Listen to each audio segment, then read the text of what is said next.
pessoal, tudo bem? Bom, então agora de uma forma breve, como se fosse um resumão mesmo da aula, nós vamos repassar os principais pontos do capítulo 12 da apostila Saúde e seus cuidados do curso de cuidador. Oi pessoal, tudo bem?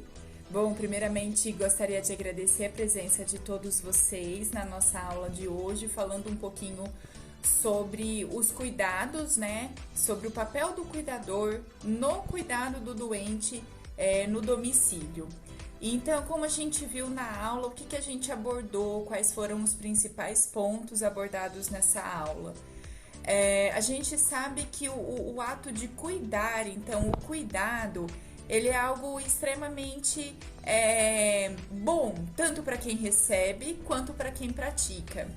E no momento em que a gente entende esse cuidado como nosso trabalho, isso não se torna menos importante. Então a gente não tem que deixar de ter atitudes humanas, atitudes que transpareçam para aquela pessoa que está sendo cuidada por nós, de que a gente se importa com ela, de que a gente está ali não só para auxiliá-la nas atividades de vida diária, como por exemplo na higiene pessoal, na transferência, enfim. Então a gente tem que deixar claro que a gente realmente está ali para ajudar, sempre com muito amor, muita compreensão, empatia, se colocando no lugar do paciente. Todos aqueles princípios, aqueles temas, né, que a gente falou lá no início. Então colocar amor, saber ouvir, saber se colocar no lugar do outro, a atenção, a compreensão.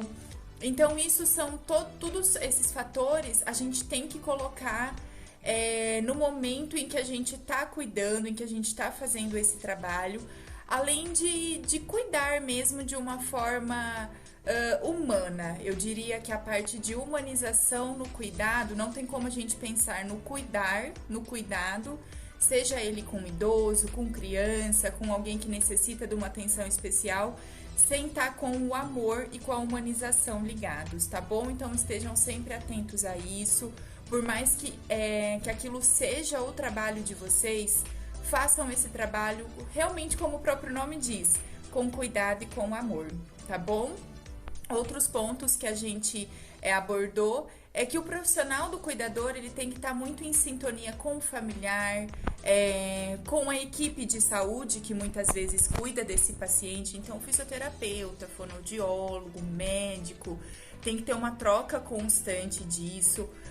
O cuidador ele é responsável, se a pessoa é acamada, muitas vezes por fazer a mudança de decúbito para que não tenha escara, não tenha úlcera de pressão.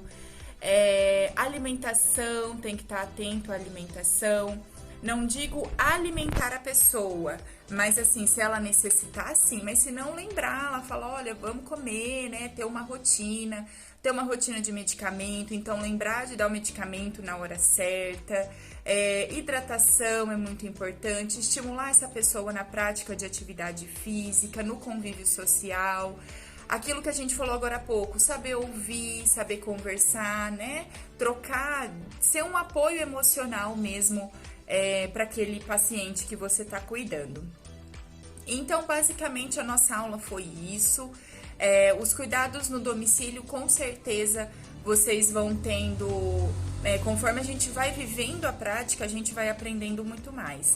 Além disso, a gente falou na aula três preparações, né, que o cuidador precisa ter, que é a preparação física.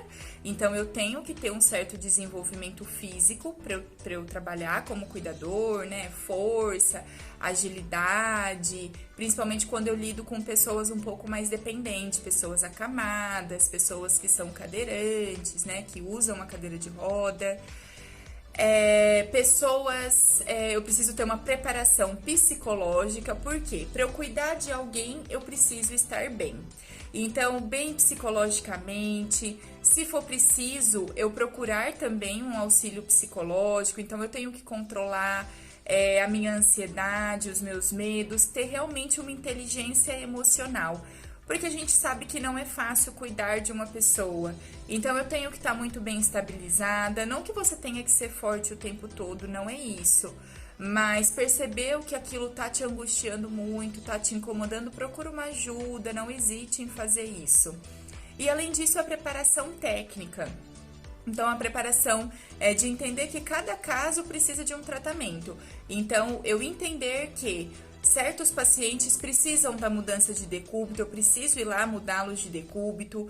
Alguns pacientes vão precisar de uma atenção maior no banho, outros até para escovar os dentes, lavar as mãos, se alimentar. Então, essa é a parte técnica, tá bom? E também saber separar o que é a minha competência e o que não é a minha competência. Então, por exemplo, introduzir sonda, esse tipo de coisa invasiva, o cuidador não tem competência para fazer. Isso já cabe a um técnico de enfermagem, cabe a pessoas com um serviço técnico um pouco mais especializado. Então, eu tenho que saber também o meu limite. Isso é muito bacana, tá? Então, eu dei um resuminho do que foi a nossa aula hoje. Mais uma vez, agradeço a participação de vocês. E espero que esse vídeo ajude, por mais que ele é curtinho. Surgiu dúvida, querem fazer uma revisão da aula? Ouçam esse vídeo, assistam a esse vídeo, tá bom? Ele vai ser disponibilizado também no YouTube, uma coisa que também te faço acesso para vocês. Depois a gente encaminha o link, tá bom? Um beijo, fiquem com Deus e uma boa semana.